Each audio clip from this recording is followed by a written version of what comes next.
Good day, everyone. Shawn Clement here, Wisdom in Golf. Welcome to a wonderful edition where today we're going to be talking about Moe Norman's magic lead knee move. He talked about how the downswing all happened through that lead knee. And this video is going to give you amazing insight on, well, how to do that without thinking about it. That's really important. And how it's going to prevent you from early extending, how it's going to allow you to get a beautiful transition from backswing to forward swing, and how obviously it's going to improve on your weight shift. So you really don't want to miss this episode.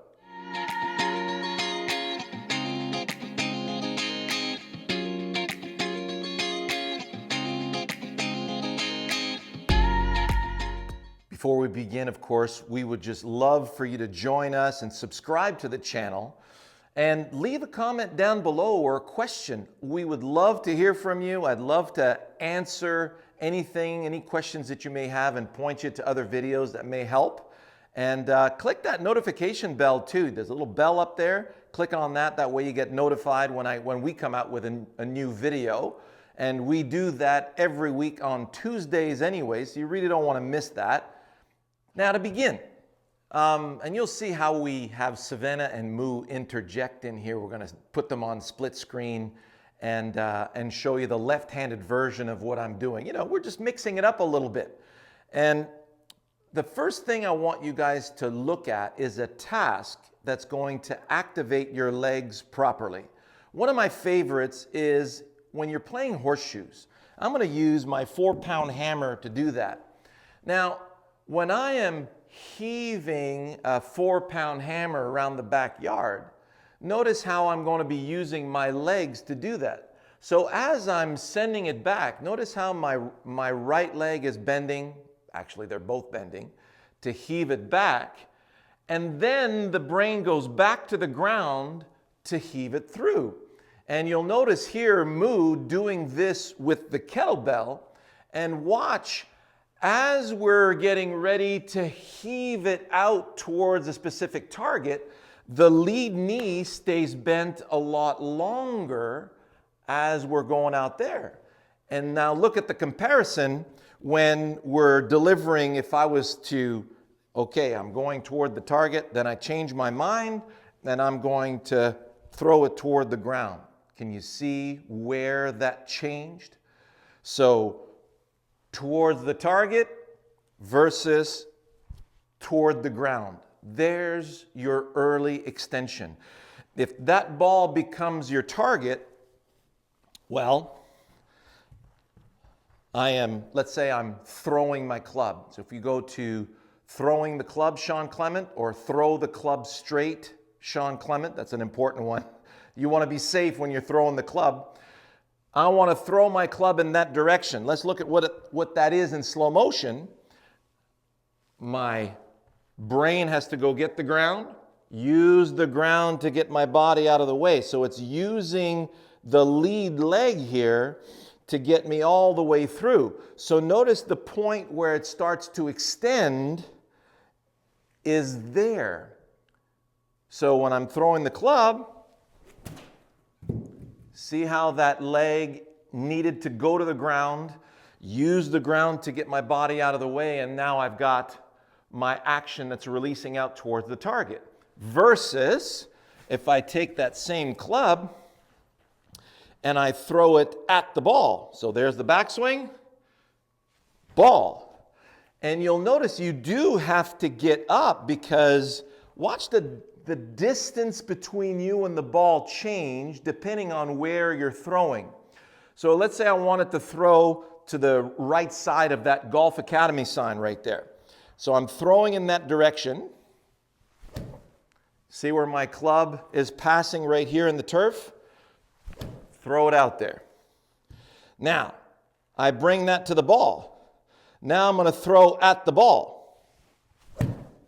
See where my club just passed? How do I get to the ball? Well, I got to stand up. As I stand up, now I have the ball. So for those of you standing up through the shot, well, your target is more than likely the ball, either by will or by default.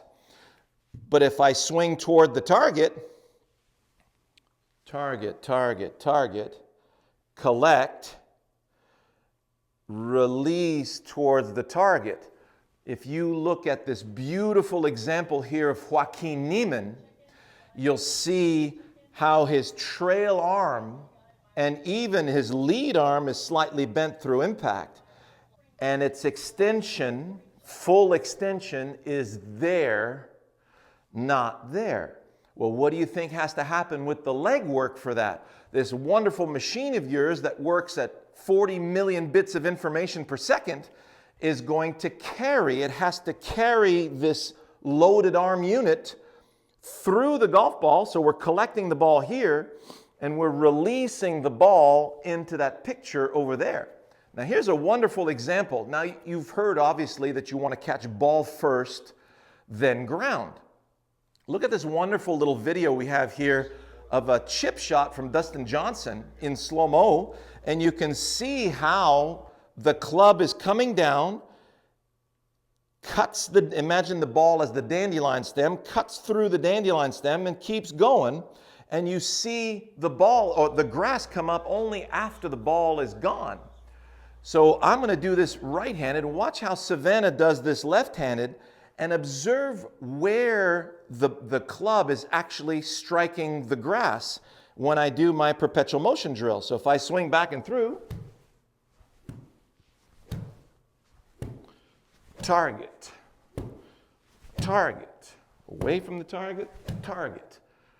So notice how the club would catch the ball, then cut the stem, then cut the grass. Look at how long the club stays along the ground. We talk about that with Victor Hovland. There's no way he could stay along the ground. And you know when they say, well, you want to really turn hard through the ball. I am not of that opinion. You don't want to force somebody to turn hard through the ball because they don't have a target associated with that. You hear that all the time. You go, okay, we hood the face, and now we have a nice closed face. Now we're going to turn hard through the ball. Well, how do you know when to release? How do you know what's going to transpire? You've got to connect that with a flight plan, fade or draw, and you've got to connect your delivery into that flight plan. And that's what's going to determine how long that knee is going to stay bent, when it's going to extend, and that extension, of course, is what clears the hips, you see? So half your knee is your femur is your hip. When I am going toward the target, notice how my body has to get out of the way. You can test it out for yourself right here. Put a ball in your hand, let it hang from the shoulder, and just toss it softball style toward the target. You'll notice that your whole body has to get out of the way. Otherwise, the upper arm collides into the rib cage and you'll get it in the forehead, or it'll go backwards. If I do that towards you,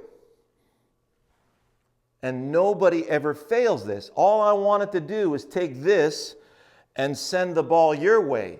Very rare will we be able to do something like this. And if somebody starts that way, eventually they'll start doing this when they stop letting their golf swing infect their ability to toss a ball, right?